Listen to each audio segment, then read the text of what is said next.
இப்போ அடுத்து நாங்கள் இன்னும் ஒரு 2-3 வகையான தக்சீம்களை நாங்கள் சுருக்கமாக பார்ப்போம். அதில் முதலாவது வகை அல ஹசபி மியார் அத்தலீல், அதாவது குறிப்பிட்ட அந்த மக்சதை பொறுத்தவரையில் அந்த மக்சதுக்கான ஆதாரம் எத்தகையது என்பதை வைத்து அந்த மக்சதை நாங்கள் எப்படி பாகுபடுத்த முடியும் என்று சொல்கிறோம். எந்த ஒரு மக்சதும் ஒரு தலீல் ஒன்று இல்லாமல், ஒரு ஆதாரம் ஒன்று இல்லாமல் அந்த அந்த மக்சதை நாங்கள் சொல்லலாம். ஏனெண்டா நாங்கள் சொல்லுவோம் மக்காசிது ஷரியான்னு சொன்னாலே ஷரியாவினுடைய மக்காசிதுகள், அப்போ ஷரியாவிலிருந்து பெறப்படுகின்றதாகத்தான் அது காணப்பட வேண்டும் என்று சொல்லி, அப்போ அது நேரடியாக ஒரு நஸ்ஸாக இருக்கையிலும் அல்லது இஸ்திக்ராவாக இருக்கையிலும் இப்படி ஏதோ ஒரு வடிவத்தில் அதுக்கு ஒரு தலீல் ஒன்று காணப்பட வேண்டும் என்று சொல்கிறது ஆக முக்கியமான விஷயம். அப்போ அந்த தலீல் எத்தகையது என்று சொல்கிறத வைத்து அந்த மக்காசிதை நாங்கள் எப்படி பாகுபடுத்தலாம் என்று சொல்கிறது. இந்த கருத்தை, அதாவது மியாரு தலீல் என்று சொல்கிறத அப்துல் மஜீத் நஜ்ஜார் இப்படி ஒரு சொல்ல பயன்படுத்தி அதை சொன்னார். பிஹஸபி குவத்தி சுபூத், இதில் நாங்கள் சொன்னோம் மியாரு தலீல், அந்த ஆதாரத்தை வைத்து பாகுபடுத்துதல் என்று சொல்கிறது. இப்போ அதே கருத்தை தான் இவர் வேறொரு வகையில் சொன்னார். ஆதாரத்தை வைத்து பார்த்தல் என்று சொல்றதுட பொருள் என்ன? உண்மையிலே ஆதாரத்தை வைத்து நாங்கள் மக்காசிதுகளை பாகுபடுத்தல் என்று சொல்றதுனுடைய பொருள் என்ன? அப்போ இவர் சொல்றார் என்னென்றால், ஆதாரத்தை வச்சு பார்க்குறன்றது கருத்து அதனுடைய குவத்து சுபூத், அதாவது அந்த குறித்த அந்த மக்சத் எந்த அளவுக்கு அது ஆதாரபூர்வமானது, எந்த அளவுக்கு அது ஷரியத்துக்குட்பட்டது, அதனுடைய பலம் என்ன? இப்போ அந்த சுபூத் என்று சொல்றதனுடைய கருத்து அந்த விடயம் ஷரியாவுல உள்ளது தான், ஷரியாவுக்கு உட்பட்டது தான் என்று சொல்றத நிர்ணயிக்கிறது. அப்படி என்றால் அதுக்கு கண்டிப்பாக ஒரு ஆதாரம் ஒன்று இருந்தால் தான் அது ஷரியாவுக்கு உட்பட்டதுன்னு சொல்லுவோம். அப்போ தலீல் ஒன்று இருந்தால் அது ஷரியாவுக்கு உட்பட்டது. அப்போ அந்த ஷரியாவுக்கு உட்பட்டது என்று சொல்ற அந்த கருத்தை சொல்லத்தான் நாங்கள் இந்த சுபூத் என்று சொல்லுவோம். இப்போ சாதாரண ஃபிக்ஹ்ல எல்லாம் இந்த வக்கது சபத என்று சொல்ற அந்த சொல்ல பயன்படுது. இந்த சபத என்ற சொல் எதை குறிக்கும்? நிறைய இந்த ஃபிக்ஹ் மசாலாக்களை பற்றி பேசுகின்ற நேரத்துகளில் இமாம் இந்த சபத என்ற சொல்ல இயல்பாக பயன்படுத்தி கொண்டு போவார். அப்போ சபத என்று சொல்ற நேரத்தில் இந்த குறித்த கருத்து ஷரியாவில் இருக்கின்றது என்பதற்கான ஒரு தலீல் இருக்கிறது, ஒரு தலீலின் அடிப்படையில் அது உறுதிப்படுத்தப்பட்டிருக்கிறது என்று சொல்கின்ற அந்த கருத்தை சொல்லத்தான் இந்த சபத சுபூத் என்று சொல்ற அந்த சொற்பிரயோகம் பயன்படுத்தப்பட்டது. அப்ப ஷரியாவில் இருக்கின்றது என்பது உறுதிப்படுத்தப்படுகிறது என்று சொல்றது எந்த அளவு பலமானதாக அது காணப்படுகிறது, அது மிகவும் பலமானதாக உறுதிப்படுத்தப்பட்டிருக்கிறதா அல்லது அதனுடைய அந்த உறுதிப்படுத்தப்பட்ட அளவு கொஞ்சம் பலவீனமாக இருக்கிறதா அல்லது மிச்சம் பலவீனமாக இருக்கிறதா, எப்படி அதனுடைய அந்த பலன், அந்த உறுதிப்படுத்தப்பட்ட அளவு எத்தகையது என்று சொல்றத அதுதான் அந்த தலீலை வைத்து பார்த்தல் என்று சொல்றதனுடைய பொருள் அதுதான். அப்ப அந்த கருத்தை குறிக்கிற மாதிரி அப்துல் மஜீத் நஜ்ஜார் அந்த பாகுபாட்டுக்குரிய அந்த பேரை சொல்லிக்கிறார், பிஹஸபி குவத்தி சுபூத் என்று சொல்லி. நுஅமான் ஜுஸைனி அவர் அதே கருத்தை சொல்றதுக்கு வேறொரு சொற்பிரயோகத்தை இப்படி பயன்படுத்தியிருக்கிறார். மின் ஹைசு மதல் கத்அ பிகௌனி ஷாரி காசிதன் இலைஹா. பாருங்க, இந்த மூன்றும் இங்க சொல்லப்பட்டிருக்கிற சொல்ல விளங்கப்படுத்துற மாதிரி இது இருக்கிறது, இதையும் விளங்கப்படுத்துற மாதிரி கொஞ்சம் இது இருக்கிறது. அப்ப இங்க நாங்க சொன்னோம் தலீல், ஆதாரம் என்று சொல்லி ஆதாரத்தின் அடிப்படையில் பாகுபடுத்தல் என்று சொன்னா, உண்மையிலே ஆதாரத்தின் அடிப்படையில் பாகுபடுத்தல் என்று சொல்றது என்ன? அப்ப அந்த ஆதாரம் ஒன்று ஏன் அவசியம் என்று சொன்னா அது ஷரியத்துக்கு உட்பட்டதா இல்லையா என்றதை சொல்றது. அப்ப அந்த ஷரியத்துக்கு உட்பட்டது என்று சொல்றத எந்த அளவுக்கு அது பலமாக ஷரியத்துக்கு உட்பட்டதாக நிறுவப்பட்டிருக்குது, பலமாக நிறுவப்பட்டிருக்குதா அல்லது கொஞ்சம் பலம் குறைஞ்ச வகையில் நிறுவப்பட்டிருக்குதா என்று சொல்றத அதன் அடிப்படையில பாகுபடுத்தல் என்று சொல்றாரு. தான் அந்த குவத்து சுபூத் என்ற சொற்பிரயோகம் குறிக்கிறது. இங்க சொல்றாரு மின் ஹைசு மதல் கத்அ பிகௌனி ஷாரி காசிதன் இலைஹா, அதாவது அந்த சுபூத் என்று சொல்றதையும் இவர் விளங்கப்படுத்தினா மத அல் கத்அ, அதாவது எந்த அளவுக்கு திட்டவட்டமானது, அது சாபித்தாக இருக்கிறது, ஷரியத்துக்கு உட்பட்டது தான், ஆனா அது எந்த அளவுக்கு திட்டவட்டமானது, மிக திட்டவட்டமானதுவா அல்லது குறைவா, அதை விட குறைவானதுவா அல்லது அதை விடவும் குறைவானதுவா? அப்ப எந்த அளவுக்கு திட்டவட்டமானது என்பதை வைத்து அதை பாகுபடுத்தல். இப்போ பிகவுனிஷாரே காசித நிலை. அப்ப அந்த அல்லாஹு தாலா அதை நோக்கமாக கொள்றான் என்று சொல்றதான் நீங்க நாங்க சொல்றோம். அது ஒரு மக்சத். அல்லாஹு தாலா அதை நோக்கமாக கொள்றான். அல்லாஹு தாலா அதை நோக்கமாக கொள்கின்றான் என்று சொல்ற விஷயத்த நாங்க எந்த அளவுக்கு திட்டவட்டமாக அது வலியுறுத்தப்பட்டீங்க என்பதை அடிப்படையாக கொண்டு நாங்க மக்காசிதை பாகுபடுத்துதல் என்று சொல்றது. அப்ப இந்த மூன்று வகையான சொற்பிரயோகங்களின் ஊடாகவும் இது விளங்கப்படுத்தப்பட்டிருக்கிறத நாங்க பார்க்கணும். அப்ப அந்த மியாரு தலீல் என்று சொல்றதனுடைய அந்த பொருள் என்ன என்று சொல்றத நீங்க நாங்க விளங்கி கொள்றோம். அப்ப அந்த வகையில இந்த கண்ணோட்டத்துல மக்காசித மூன்று வகையாக பிரிப்பார்கள். அல் மக்காசித் அல் கத்இய்யா, அல் மக்காசித் அல் தன்னியா, அல் மக்காசித் அல் வஹ்மியா. பாருங்க, மக்காசித் அல் கத்இய்யா என்று சொல்றத நூருத்தீன் ஹாதிமி, டியூனிஷியா சேர்ந்த ஒரு மக்காசித் துறை அறிஞர், அவர் மக்காசித் கத்இய்யா என்று சொல்றத இப்படி விளங்கப்படுத்திக்கிறார். அது கிட்டத்தட்ட அந்த இப்னு ஆஷூரினுடைய வரை விளக்கணத்தை வச்சுத்தான் இவர் அந்த கருத்தை சொல்லியிருக்கிறார். அவர் சொல்லியிருக்கிறார் என்றால், ஹியல்லதி தவாத்தரத் அலா இஸ்பாத்திஹா த்வாயிஃபத்துன் உதுமா மினல் அதில்ல வன் நுசூஸ். மக்காசித் கத்இய்யா என்று சொல்றதனூடாக நாங்கள் நாடுகின்றது எது என்றால், அந்த குறிப்பிட்ட விஷயம் மக்சத்தான் என்று சொல்றத நிறுவுவதற்கான ஆதாரங்கள் தாயிஃபா உதுமா, அதாவது ஒரு பெருந்தொகையான ஆதாரங்களும் நுசூஸுகளும். இப்போ நேரடியான அல் குர்ஆன் சுன்னா வசனங்களும் சரி, வேறு வகையான ஆதாரங்களும் சரி, பெருந்தொகையானவை தவாத்தரத், அதாவது முத்தவாத்திராக சேர்ந்திருக்கின்றன, எங்களுக்கு கிடைச்சிருக்கின்றன என்று சொன்னா, அப்படியான இந்த வழியினூடாக நிறுவப்படுகின்ற ஒரு மக்சதை நாங்கள் சொல்லுவோம் அல் மக்காசித் அல் கத்இய்யா என்று சொல்லுவோம். அப்போ அது திட்டவட்டமாக இந்த விஷயம் மக்சத் தான், அதில் எந்த விதமான கருத்து வேறுபாடும் இல்லை என்று சொல்றத நாங்கள் தீர்மானிக்க முடியும். இந்த விஷயத்தை இன்னும் கொஞ்சம் தெளிவாக நோமான் ஜுகைம் ஒரு 3 பாயிண்ட்ஸுகளில் இந்த விஷயத்தை விளங்கப்படுத்துவார்.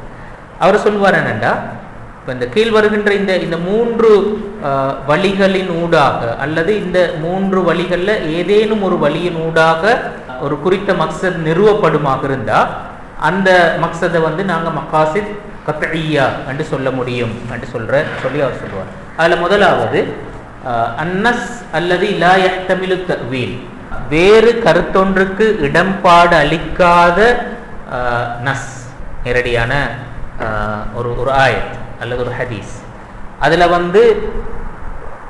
தெளிவாக ஒரு கருத்து மட்டுமே தான் அதில் புலப்படுகின்றது. வேற ஒரு வித்தியாசமான இன்னொரு புரிதலுக்கு போவதற்கான ஒரு தஅவீல் ஒன்று செய்வதற்கான வாய்ப்பொண்டு இல்லை. இப்போ தஅவீல் என்று சொன்னாலும் என்ன என்று இமாம்கள் வரை விளக்கணப்படுத்துகிற நேரத்தில் அதை இப்படித்தான் சொல்லுவார்கள். அதாவது நேரடியாக விளங்குகின்ற மஅனா கரீபை விட்டுட்டு மஅனா பஈதுக்கு போதல், அதான் தஅவீல் என்று நாங்கள் சொல்லுவோம். ஒரு குறிப்பிட்ட வசனத்தினூடாக ஒரு சொல்லினூடாக அதற்கு ஒரு மஅனா கரீப் ஒன்று இருக்கும், அந்த நேரடியாக விளங்குகின்ற ஒரு கருத்து அல்லது மஅனா முபாஷிர் ஒன்று இருக்கும், ஒரு நேரடியான ஒரு பொருள் ஒன்று இருக்கும். அதை விட்டு போட்டுட்டு மஅனா பஈத் ஒன்றுக்கு போதல் தான் நாங்கள் தஅவீல் என்று நாங்கள் சொல்லுவோம். அப்படி ஒரு தஅவீல் ஒன்றுக்கு எந்த வகையிலும் இடம்பாடு இல்லாத வகையில் இதில் ஒரு மஅனா பஈத் ஒன்றை நாங்கள் எடுக்கலாம் என்று சொல்கின்ற அந்த அப்படியான ஒரு இடம்பாடு இல்லாமல் நேரடியாக அந்த கருத்தை சொல்லக்கூடிய ஒரு நஸ் ஒன்று இருக்குமாக இருந்தால் அது அதனூடாக நிறுவப்படுகின்ற அந்த விஷயம் மக்காசித் கத்இய்யாவாக காணப்படும் என்று சொல்லுவார். இது முதலாவது. ரெண்டாவது, இஸ்திக்ராஉ அதில்லத்தின் கஸீரத்தின் மினஷ் ஷரீஅ. இப்போ இந்த இஸ்திக்ரா என்று சொன்னால் நாங்கள் ஏற்கனவே சொன்னோம், அதாவது ஜமீஉல் ஜுஸ்இயாத் அவ் முஅஸமுல் ஜுஸ்இயாத், பெரும்பாலான கிளை அம்சங்களை நாங்கள் ஆய்வு செய்வதனூடாக அவை எல்லாவற்றிலிருந்தும் நாங்கள் பெற்றுக்கொள்கின்ற பொது கருத்து என்ன என்று சொல்றதைத்தான் நாங்கள் இஸ்திக்ரா என்று சொல்லுவோம். அப்படி பெற்றுக்கொள்ளப்படுகின்ற பொது கருத்து மிக திட்டவட்டமான ஒரு மக்சதாக கருதப்படும் என்று சொல்லுவோம். அந்த இஸ்திக்ரா நாங்கள் விளங்கப்படுத்தினோம். அப்போ இது இரண்டாவது வழிமுறை. இந்த வழிமுறையின் ஊடாக ஒரு குறித்த விஷயம் அடையாளப்படுத்தப்படுமாக இருந்தால் அதுவும் மக்சதாக மட்டுமல்ல மகாசித் கத்இய்யா, திட்டவட்டமாக அது மக்சத் என்று சொல்றது நிறுவப்படும் என்று சொல்றார். மூன்றாவது அவர் சொல்வார் என்றால் மாதல் அல் அக்ல் அலா அன்ன ஃபீ தஹ்சீலிஹி ஸலாஹன் அதீமன் வ அன்ன ஃபீ ஹுசூலி தித்திஹி தர்ரன் அதீமன் அலல் உம்மா. அப்ப இது நேரடியாக நஸ் இல்லாம இஸ்திக்ராவும் இல்லாம ஒரு அக்ல் ரீதியான ஒன்று. ஆனா அந்த இங்குள்ளாக முக்கியம் என்னென்றால் அந்த குறித்த விஷயம் சலாஹ் என்று சொல்வதற்கு ஷரியத்துல ஆதாரங்கள் காணப்படுவது. அப்ப இங்க சொல்றேன்னா மதல் அல் அக்ல் அலா அன்ன ஃபீ தஹ்சீலிஹி ஸலாஹன் அதீமன், அதாவது ஒரு குறித்த விஷயத்தை நாங்க நிறைவேற்றுவதன் ஊடாக உம்மத்துக்கு ஒரு மிகப்பெரிய நலன் இருக்கின்றது என்பதை பகுத்தறிவு ரீதியாக நிறுவப்படும்.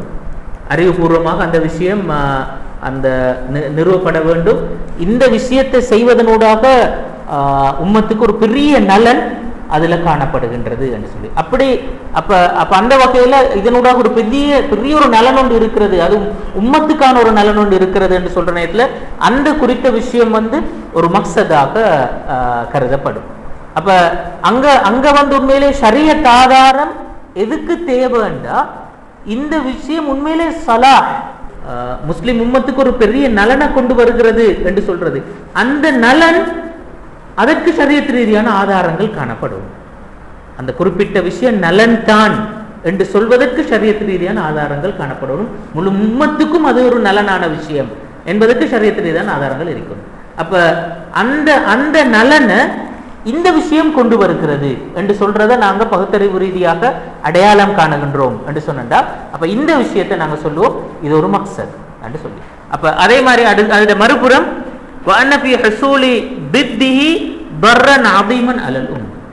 அதற்கு மாற்றமான ஒரு நிலைமை நடக்குமாக இருந்தா அது முஸ்லிம் உம்மத்துக்கு ஒரு பெரிய தீங்கை கொண்டு வருகிறது என்பதும் பகுத்தறிவு ரீதியாக அடையாளப்படுத்தப்படும். அப்படி நிறுவப்படுமாக இருந்தா அந்த விஷயத்தையும் நாங்க மகாசித் அல் கத்இய்யா என்று சொல்லி அடையாளப்படுத்த முடியும் என்று நூமன் ஜுகைம் அவர் விளங்கப்படுத்துவார். மகாசித் கத்இய்யாவுக்கான நிறைய உதாரணங்களை இப்னு அஷூர் அவருடைய புத்தகத்தில் நிறைய ஆதாரங்களை அந்த விஷயத்துக்கு கொண்டு வருவார். அதில் மிக முக்கியமாக அவர் கொண்டு வருகின்ற அந்த உதாரணம் தான் மக்சது தைசீர் என்று சொல்ற விஷயம், இலகுபடுத்தல் என்று சொல்கின்ற அந்த மக்சத். அப்ப மக்சது தைசீரை இப்னு அஷூர் சொல்வார் என்றால் அது மினல் மகாசித் அல் கத்இய்யா என்று சொல்லி மிக திட்டவட்டமாக நிறுவப்பட்ட ஒரு விஷயம் என்று சொல்லி அவர் அதை விளங்கப்படுத்துவார். இப்போ குரானில் நாங்கள் போய் பார்த்தோன்னு சொன்னாலும் ஹதீஸில் போய் பார்த்தோன்னு சொன்னாலும் இந்த மனிதர்களுக்கு ஒரு சிரமத்தை கொண்டு வருவது என்று சொல்றது ஷரியத்தில் முழுக்கமே மறுதளிக்கப்பட்ட ஒரு விஷயம். அதாவது மார்க்கத்தை பின்பற்றுவதன் ஊடாக மனிதனுக்கு ஒரு சங்கடம் ஏற்படுத்தப்பட வேண்டும், ஒரு கஷ்டம் கொடுக்கப்பட வேண்டும் என்று சொல்றது ஷரியத்தினுடைய எந்த சட்டத்தினூடாகவும் நோக்கமாக இல்லை. அப்ப ஷரியத் எப்பவுமே எதை எதிர்பார்க்கிறது என்று சொன்னால் மனிதனுக்கு ஒரு இலகு தன்மையை ஏற்படுத்தும். இப்ப மார்க்கம் என்று சொல்றது ஒரு மனுஷனுடைய லைஃப் அவன் கம்ஃபர்டபுளா வாழ்றதற்கான ஒரு ஏற்பாடு தான் தீன் என்று சொல்றது. அப்படி இல்லாம மனுஷனுக்கு சிரமங்களையும் கஷ்டங்களையும் சங்கடங்களையும் கொண்டு சேர்ப்பதற்கான ஒரு ஏற்பாடு அல்ல மார்க்கம் என்று சொல்றது. அப்ப அதுதான் ஷரியத்துல எல்லா நுசூசுகளினூடாகவும் வலியுறுத்தப்பட்டிருக்கின்ற விஷயம். இப்போ யுரீதுல்லாஹு பிக்குமுல் யுஸ்ர வலா யுரீது பிக்குமுல் உஸ்ர வமா ஜஅல அலைக்கும் ஃபித்தீனி மின் ஹரஜ் யஸ்ஸிரு வலா துஅஸ்ஸிரு பஷ்ஷிரு வலா துனஃபிரு இன்னத்தீன யுஸ்ருன் வலன் யுஷாத்ததீன அஹதுன் இல்லா கலப. இப்படி எக்கச்சக்கமான ஹதீஸ்கள் ரசூல் ஸல்லல்லாஹு அலைஹி வஸல்லம் அவர்களுக்கு முன்னால் 2 விஷயங்களுக்கு மத்தியில் தெரிவு செய்யப்பட்டா இல்லா ஐஸரஹுமா, அதில் எது இலகுவானது அர்த்தம் தெரிவு செய்வார். அப்போ இந்த இலகு தன்மை என்று சொல்றது மனிதண்ட வாழ்க்கைக்கு ஒரு லேசை கொண்டு வர வேண்டும் என்று சொல்றது தான் ஷரியத்தினுடைய எதிர்பார்ப்பு என்று சொல்ற அந்த பாயிண்ட் இப்னு ஆஷிர் சொல்வார் என்றால் அது ஷரியத்தில் மிகவும் அழுத்தமாக வலியுறுத்தப்பட்ட ஒரு விஷயம். அது மக்சது தைசீரை பொறுத்தவரையில் மினல் மகாசித் அல் கத்இய்யா என்று சொல்லுவார். அதே மாதிரி வேறு நிறைய பேர் வலியுறுத்தின விஷயங்கள் தான் இந்த மக்சதுல் அதில் என்று சொல்கிற விஷயம். அதே போல் மக்சதுல் ஹுர்ரியா என்று சொல்கிற விஷயம். அதே போல் மக்சது இப்போ இப்னு ஆஷிர் சொல்வார் மக்சத் முராஆத்துல் ஃபித்ரா, மனித இயல்பு கருத்தில் கொள்ளப்படுதல் என்று சொல்கிறது. அதே மாதிரி அந்த பரூரியால் உள்ளடங்குகிற விஷயங்கள் ஹெஃப்லுத்தீன், ஹெஃப்லுல் அக்ல், ஹெஃப்லுல் நஃப்ஸ், அதே போல் ஹெஃப்லுல் நஸ்ல், ஹெஃப்லுல் மால் போன்ற இந்த விஷயங்கள் எல்லாமே மகாசித் அல் கத்இய்யா என்று சொல்கின்ற அந்த வகையில் சார்ந்தது என்று சொல்லி நாங்கள் பார்க்க முடியும். அப்போ இது முதலாவது வகை அல் மகாசித் அல் கத்இய்யா என்று சொல்லி நாங்கள் பாகுபடுத்துவதற்குரியது. அடுத்து நாங்கள் ரெண்டாவது வகைக்கு வருவோம், அல் மகாசித் அர்தன்னியா என்று சொல்கிறோம். இதை நூருத்தீன் ஹாதிமி அதை விளங்கப்படுத்துகிற நேரத்தில் அதை இப்படி சொல்லுவார், ஹியல்லதி தக்அஉ தூன மர்தபத்தில் கத்அ வல்லதி இஹ்தலஃபத் ஹியாலஹா அல் அன்தார் வல் ஆராப். இது கத்இய்யா என்று சொல்ற அந்த தரத்தை விடவும் குறைந்த தரம். வல்லதி இஹ்தலஃபத் ஹியாலஹல் அன்தார் வல் ஆராப், அதாவது அந்த குறித்த விஷயத்தை நிர்ணயிப்பதில் எங்களோட பார்வைகள் கருத்துக்கள் வித்தியாசப்படுவதற்கான இடம்பாடு உள்ள ஒரு விஷயம். அதாவது மிக திட்டவட்டமாக அதை நிறுவுவதற்கு முடியாது. அந்த குறித்த விஷயம் இதுதான், இந்த விடயத்தை நாங்கள் ஒரு மக்சதாக கருத முடியும் என்று சொல்வதில் பார்வைகள் வேறுபட முடியும்.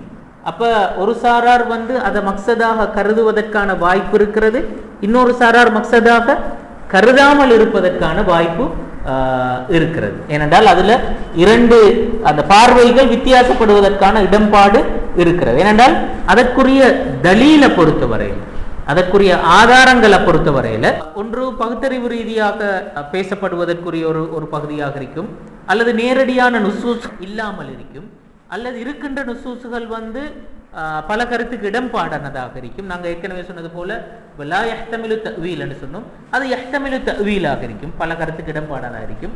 அடுத்து இஸ்திக்ராவின் அடிப்படையில் போனோம் என்று சொன்னாலும் எல்லாத்தையும் ஆய்வு செஞ்சு பார்க்குற நேரத்தில் எல்லா இடத்திலையும் கவனத்தில் கொள்ளப்பட்ட ஒன்றாக அது இல்லாமல் இருக்கலாம்.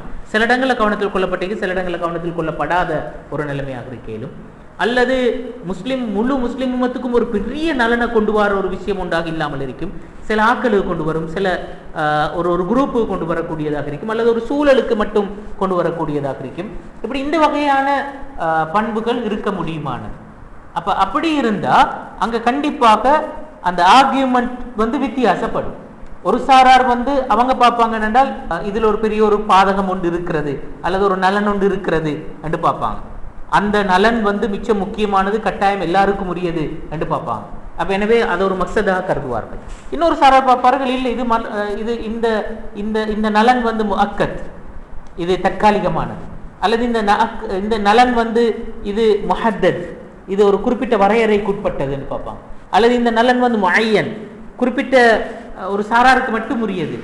அப்ப எனவே இதை நாங்கள் மக்சதா பார்க்கலாம் என்று சொல்லி, அப்படி இந்த அந்தார் ஆரா வித்தியாசப்படுவதற்கான இடம்பாடு இருக்கிறது. அப்படியான ஒன்றை தான் நாங்கள் சொல்லுவோம் மகாசித் அல்-தன்னியா என்று சொல்லி. அதற்கு அப்துல் மஜீத் நஜ்ஜார் ஒரு 2-3 அழகான உதாரணங்களை சொல்லுவார். என்னென்றால் அவர் சொல்லுவார் என்றால் தக்வியத் ஆசிரத்து ஸவாஜ் வஸ்திதாமத்துஹா, இந்த விஷயம் இது ஒரு மக்சதாக பலர் சொல்லுவார்கள். அதாவது திருமண பந்தம், அந்த பந்தத்தை பலப்படுத்துதல் என்று சொல்றதும், அது தொடராக பேணப்படுவதை உத்தரவாதப்படுத்துதல் என்று சொல்றது. அப்ப இந்த திருமண உறவு, அந்த பந்தம் பலமானதாக இருக்கணும், அது பலப்படுத்தப்படணும். அதை அந்த வீக்காக்குறது நோக்கம் இல்லை. திருமண பந்தத்தை மேக்சிமம் பலப்படுத்துறது தான் நோக்கம். அப்ப எனவே ஒரு பிரச்சனை ஒன்று வருகின்ற நேரத்தில் அந்த பிரச்சனையை தீர்த்து சமாதானத்து படுத்தி சேர்த்து வைப்பது தான் முக்கியமானது, பிரிச்சு வைப்பது அல்ல முதலாவது எடுக்க வேண்டிய ஸ்டெப். அப்ப கடைசி தீர்வு, அதாவது ஆஹிருல் மதாப் தான் கை. அதாவது இப்ப நாங்க பொதுவாக ரசூலுல்லாஹ் சொல்வாருன்னா இந்த இந்த சுற்ற தீர்மானம் அப்படியான ஒரு இலாஜ நோக்கி எப்போ போகணும்னா ஆஹிருல் மதாஃப், கடைசி தீர்வு தான் அது என்று சொல்லி. அப்ப அது போன்றது தான் இது. அப்ப இங்க பலப்படுத்துதல் என்று சொல்றது தான் முக்கியமானது. இது திருமணத்தை பொறுத்த வரையில ஒரு மக்சத். இப்ப இந்த மக்சத் எப்படி பெறப்படுகிறது? இவர் சொல்வார் என்றால், இப்ப நாங்க சில திருமணத்துல வலியுறுத்தப்பட்டிருக்கிற சில விஷயங்களை பார்க்கிற நேரத்துல அந்த கருத்துக்கு வர முடியுமாக இருக்கிறது. இப்ப உதாரணமாக திருமணம் முடிக்கிறதற்கு முன்னர் இந்த ஹித்பா என்று சொல்ற விஷயம் ஏன் வைக்கப்பட்டிருக்கிறது என்றதை பார்க்கிற நேரத்துல அத்தஆருஃப் பைன ஸௌஜைன் அல்லது பைனல் அல் முக்பிலீன் லிஸ்ஸவாஜ். அப்ப அந்த திருமணத்துக்காக தயாராகின்ற அல்லது திருமணத்துக்கு உள்ளால நுழைய போகின்ற ரெண்டு பேருக்கு மத்தியில் அல்லது அந்த ரெண்டு தரப்புக்கு மத்தியிலான தஆருஃப், ஒரு பரஸ்பர அறிமுகம் ஒன்று நடைபெற வேண்டும் என்பதற்குத்தான் முதலாவது அக்துக்கு முன்னர் ஹித்பா என்று சொல்ற ஒரு விஷயம் ஒன்று வைக்கப்பட்டிருக்கிறது. ஏன் அந்த ஹித்பாவை தாண்டி அக்துக்கு போகணும் என்று சொல்ற நேரத்துல அங்க ஒரு தஆருஃப் ஒன்று நடக்கணும் அக்துக்கு முந்தி என்று சொல்றது. அந்த விஷயத்தை பார்க்கிற நேரத்திலே அடுத்து சொல்வார் என்னண்டா, அக்து நடக்கின்ற நேரத்திலையும் கண்டிப்பாக ரிதா அஸ்ஸௌஜைன், அங்க இரண்டு தரப்பினுடைய அல்லது அந்த திருமணத்துக்குள்ளால நுழைகின்ற மணமகன் மணமகள் அந்த ரெண்டு பேருடையும் திருப்தி மிக முக்கியமானது, ரிதா மிக முக்கியமானது. அதே போல அந்த வலியினுடைய முவாஃபகா முக்கியமானது. அதே போல அந்த திருமண அந்த ஒப்பந்தம் ரகசியமாக இல்லாம பகிரங்கமாக நடக்கும், அலான் என்று சொல்றது முக்கியம். அந்த வகையில் சாட்சிகள் முக்கியமானது. அப்ப அந்த சிர் ரகசியமாக அது நடைபெறக்கூடாது. இந்த விஷயம் எல்லாம் பார்க்கிற நேரத்தில் அவர் சொல்வார் என்றால், எங்களுக்கு தோணுகிறது திருமணம் என்று சொல்றதை பொறுத்த வரையில அந்த திருமண உறவு அந்த உறவு முக்கியம், அந்த உறவு தொடர்ந்து பேணப்படணும் என்று சொல்றது முக்கியம். அந்த வகையில தான் அறிமுகத்தை சொல்லி இருக்கிற, திருப்தியை சொல்லி இருக்கிற, வலியினுடைய உடன்பாட்டை பத்தி சொல்லி இருக்கிற, இந்த விஷயங்கள் எல்லாம் சொல்லி இருக்கிறத பார்க்கிற நேரத்துல உறவை பலப்படுத்தி அது தொடர்ந்து பேணப்படுவதற்கான ஒரு ஏற்பாடு என்று சொல்றது விளங்குது. அப்ப அந்த உறவை பலப்படுத்தி அது தொடர்ந்து பேணப்படுதல் என்று சொல்றத நாங்க ஒரு மக்சதாக அடையாளப்படுத்தலும். ஆனா அது மகாசித் தன்னியா. ஏனென்றால் இது அப்படி அல்ல இப்படித்தான் என்று சொல்லி வேற வியாக்கியானம் இது ஒவ்வொன்றுக்கும் சொல்ல முடியுமா? சொல்றதுக்கான இடம்பாடு இருக்குது. அப்ப அதை நாங்க சொல்லுவோம். அப்படி அந்த இடம்பாடு இருப்பதன் காரணமாக நாங்க அதை மகாசித் தன்னியா என்று சொல்லி நாங்க சொல்லுவோம். இது போன்ற நிறைய உதாரணங்களை நாங்க இந்த விஷயத்துக்கு பார்க்கலாம். அப்ப அது இரண்டாவது வகை மகாசித் அப்தன்னியா என்று சொல்றோம். அடுத்து மகாசித் அல் வஹ்மியா, அதை இப்படி விளங்கப்படுத்துவார் நூருத்தீன் ஹாத்திமி. ஹியல்லதி யுத்தஹய்யலு அன்னஹா ஸலாஹுன் வ கைர் இல்லா அன்னஹா அலா கைரி தாலிக். அதாவது ஒரு குறிப்பிட்ட விஷயத்துல ஒரு அதுல ஒரு நலன் ஒன்று இருக்கிறது, அதுல ஒரு பெரிய நன்மை இருக்கிறது என்று சொல்லி அப்படி ஒரு கற்பனை தோன்றும், அப்படி ஒரு எண்ணம் தோன்றும். அதுல ஒரு நன்மை இருக்குது, ஒரு நலன் ஒன்று இருக்குது, அது அது அது எங்களுக்கு பிரயோசனம் தான் என்று சொல்ற ஒரு எண்ணம், ஒரு கற்பனை தோன்றும்.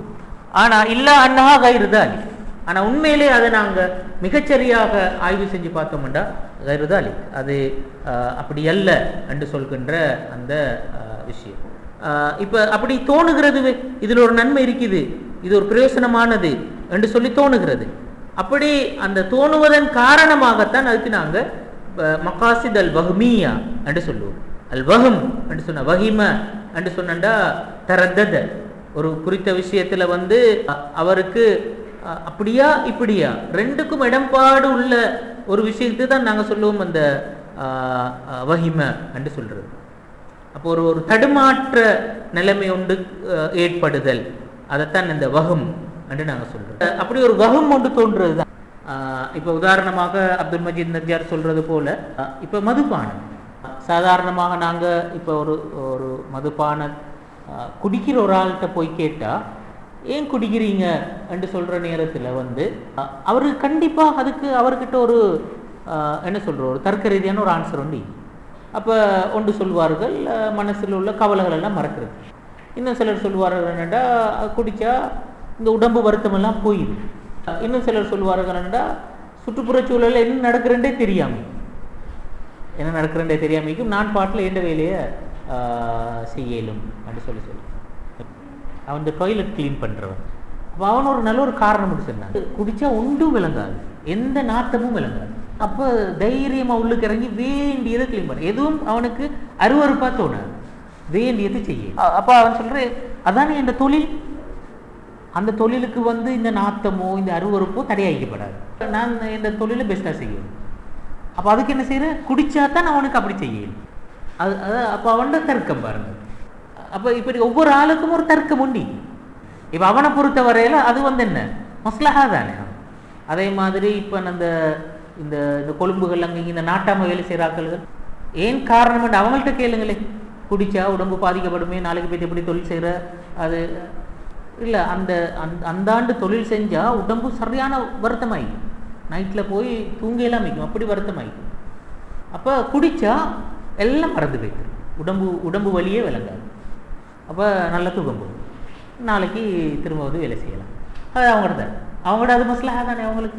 இப்படி நிறைய சொல்லுவாங்க. சில ஆட்கள் கவலையை போக்குறது குடிக்கிறேன்னு. இதே மாதிரி இப்போ இந்த மதுபானமோ அல்லது போதை வஸ்துகளோ இப்போ அது அந்த பிஸ்னஸை செய்கிற ஆட்கள் அவங்க பார்க்குறாங்கடா. இப்போ இன்றைக்கு உலகத்தில் ஆக லாபகரமான பிஸ்னஸ் அதுதான். அதாவது கோடியாக ஒருத்தன் சம்பாதிக்கணும்னு சொன்னா அந்த பிஸ்னஸ் தான் செய்யும். நாட்டோட ஆகக்கூடிய வருமானமும் அதனூடாக தான் கிடைக்கும். இப்போ இதெல்லாம் நாங்கள் என்ன சொல்கிறேன், இதில் ஒரு சலாஹும் ஹைரும் அந்தந்த ஆக்களை பொறுத்தவரையில் இருக்குதானே. இதைத்தான் இங்கே சொல்கிறேன் என்றால் இது மாயு தஹையலு ஃபீஹா சலாஹும் வஹை. இப்போ குர்ஆன் சொல்கிறது அங்கே மனுஷனுக்கு அப்படி தோணும், அதுதான் அதில் இஸ்மும் இருக்கிறது ஹைரும் இருக்கிறன்னு சொன்ன இஸ்முகுமா கபீர், தீங்கு தான் கூட என்று சொல்லி குர்ஆன் சொன்னது. அப்போ அந்த ஒரு ஹைரோண்டு இருப்பதாக மக்கள் நினைக்கிறதுக்கு வாய்ப்பு இருக்குது. ஆனாலும் உண்மையிலே நாங்கள் அதனுடைய டீட்டெயிலான விஷயங்களை போய்ட்டு பார்த்தா அது ஹைர் அல்ல. மொத்தமாக பார்க்குற நேரத்தில் எங்களுக்கு அது ஷர்ரத்தான் கூட கொண்டு சேர்க்கிறது. அப்போ அப்படி இருக்கின்ற ஒரு விஷயம், அதைத்தான் நாங்கள் சொல்லுவோம் மக்காசித் வஹ்மியான்.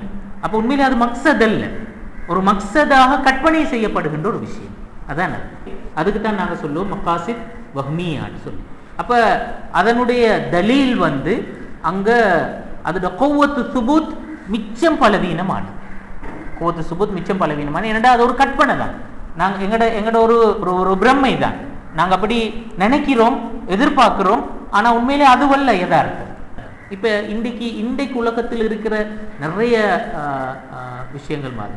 நேற்று நான் ஒரு இந்த கவுன்சிலிங் பகுதியில் இருக்கிற ஒரு முக்கியமான ஒரு டாக்டர் ஒன்று மீட் பண்ணேன். அப்போ அவர் சொன்ன ஒரு முக்கியமான விஷயம் என்னென்னா, அவர் சொன்னார் இந்த கவுன்சிலிங் செய்ய போகிறதுல, அதுலேயும் குறிப்பாக இந்த மேரேஜ் கவுன்சிலிங் செய்ய போகின்ற நேரத்தில் இப்போ ஃபேஸ் பண்ணுகின்ற முக்கியமான பிரச்சனை நாங்கள் இந்த மார்க்க ரீதியான வேல்யூஸை அவங்களுக்கு வலியுறுத்த போகிற நேரத்தில், இப்போ ஆக்களோட பிரச்சனைகள் வருகின்ற நேரத்தில், நடத்தப்படுறவர்கள் வருகின்ற நேரத்தில் நாங்கள் மார்க்க ரீதியான அல்லது பொதுவான சில வேல்யூஸை வலியுறுத்துவதன் ஊடாகத்தான் அவங்கள கொஞ்சம் ஒரு மிடிலுக்கு கொண்டு வரேன். அப்போ இன்றைக்கு மார்க்க ரீதியான வேல்யூஸை இப்போ யங் ஜெனரேஷனுக்கிட்ட பேச போகிற நேரத்தில் அது எடுபடுதில்லை.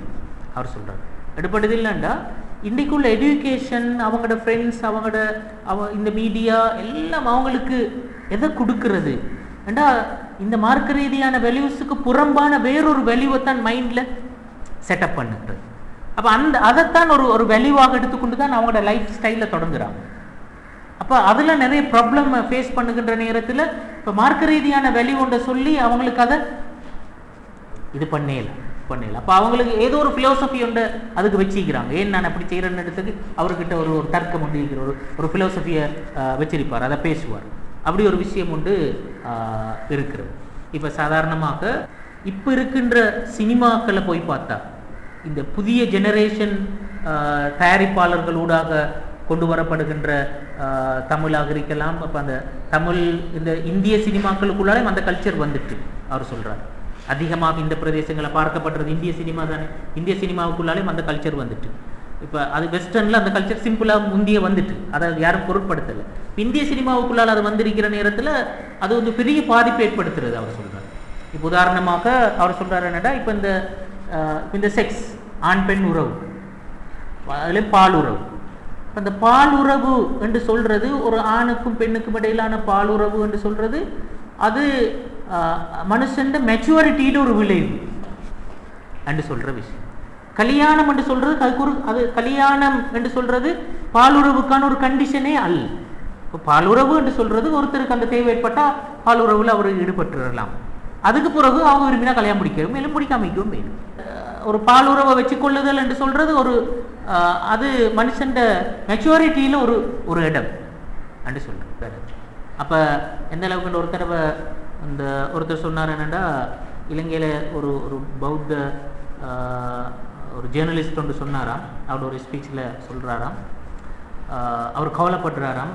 எப்படி என்ன வகையில் கவலைப்படுறாருண்டா, எங்கட நாட்டில் இப்போ வெஸ்டர்ன் கண்ட்ரீஸில் வந்து சாதாரணமாக ஒரு ஆணுக்கு ஒரு பெண்ணை பார்த்து can I have a sex with யூன்னு சொல்லி கேட்குறது சாதாரணமாக கேட்கலும். எங்கட நாட்டில் அப்படி கேட்கலாம் நீக்குது என்று சொல்லி அவர் கவலைப்படுறாராம். அப்போ நாங்கள் எவ்வளோ தூரம் பின்தங்கிக்கிறோம், அந்த சமூகம் எவ்வளோ மெச்சூர்டான ஒரு சமூகமாக இருக்குது என்று சொல்லி அவர் கவலைப்படுறார். அப்போ அந்த வேல்யூஸை பாருங்கள் எப்படி மாறிக்குது, எப்படி சேஞ்ச் ஆகிருக்குதுன்னு சொல்லி. இது யங் ஜெனரேஷன்ட்ட வந்து சரியான கூட சினிமாக்கள் வந்து அதை அந்த கருத்தில் வலியுறுத்துக்கிறது. இப்புள்ள இந்திய சினிமாக்கள் அந்த கல்ச்சரை நோக்கி வேகமாக வைத்துட்டு இருக்கிறது. ஏன்னா அதுக்கு அடிக்ட் ஆகுற அல்லது அதை பார்த்து பழகுகின்ற யங் ஜெனரேஷன் அப்படி ஒரு மைண்ட் செட்டுக்கு வராங்க இயல்பா. அப்போ எனவே அவங்களோட அந்த ஃபேமிலி லைஃப்பை வந்து அப்படித்தான் அவங்க பார்க்குறாங்க. அப்போ அவங்கள்ட்ட போய் மார்க்க ரீதியான வேல்யூஸை பற்றி இந்த ஹராம் என்று சொல்கிற சொல்லுக்கு எந்த பெருமானமும் இல்லை. அப்போ அந்த ஹராம் என்று சொல்றது வந்து அது என்ன சொல்ற, அது தர்க்கபூர்வமானது அல்ல என்று சொல்ற மாதிரி தான் ஆக்கள் பார்க்குகின்ற அந்த இடத்துக்கு போயிட்டு. அப்போ இதெல்லாம் வந்து நாங்கள் சொல்றோம் என்னென்றால் இதெல்லாம் அந்த மக்காசித் வஹ்மியா, அது அதில் சலாஹ் ஒன்று இருக்கிறது, ஹைர் ஒன்று இருக்கிறது என்று சொல்ற ஒரு கற்பனை உண்டு, மிதமான ஒரு கற்பனை ஒன்று உருவாக்கப்பட்டிருக்கு. அப்படி ஒரு பிரச்சனையை நாங்கள் பார்க்கலாம். அப்போ இதெல்லாம் அந்த இன்றைக்கு உலகத்தில் உள்ள அந்த யதார்த்தத்தில் நாங்கள் கண்டுகொள்ளக்கூடிய விஷயங்கள். அப்போ இதைத்தான் நாங்கள் மக்காசித் வஹ்மியா என்று சொல்லி நாங்கள் சொல்லுவோம். அப்போ நாங்கள் இன்னொரு வகைப்பாட்டை நாங்கள் பார்த்தோம், அல்ல ஹசபி மியாரி தலீல் என்று சொல்றது, அல்லது பி ஹசபி குவத்தி துபூத், அல்லது மின் ஹைசு மதல் கத பிகவுனி ஷாரே கஸ்தன் இலைஹா என்று சொல்கிற அந்த அடிப்படையில் மக்காசித் கத்இய்யா, வன்னியா, வஹ்மியான்ற இந்த 3 பகுதியை நாங்கள் பார்த்தோம்.